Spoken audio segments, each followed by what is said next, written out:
Programang ito ay rated SPG, striktong patnubay at gabay ng magulang ang kailangan.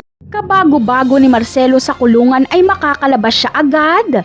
Hindi man lang siya lilipasan ng isang gabi sa loob. Sa kanilang pagtakas ni Tanggol ay magtatagumpay sila. Malaki naman ang magiging utang na loob ni Tanggol kay Marcelo dahil si Marcelo ang gagabay sa kanya para hindi sila matonto ng mga kapulisan. Si Marcelo ang babago ng buhay ni Tanggol. Ito ang magpapayaman sa kanya.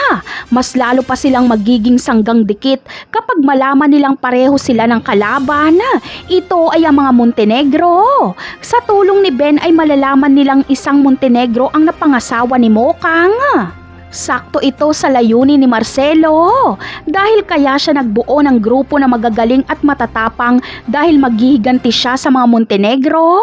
Sariwa pa sa isipan ni Marcelo kung paano siyang pinagbabaril ng minamahal niyang si Olga sa utos ni Don Julio.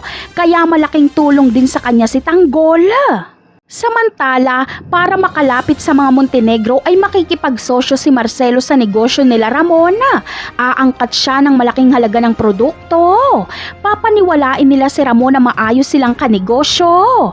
Pero ang plano talaga ni Tanggol at Marcelo ay pabagsakin ang negosyo ng mga Montenegro kapag makuha na nila ang tiwala nito. Napakarami pa nating dapat abangan sa mga susunod na episode. Paalam!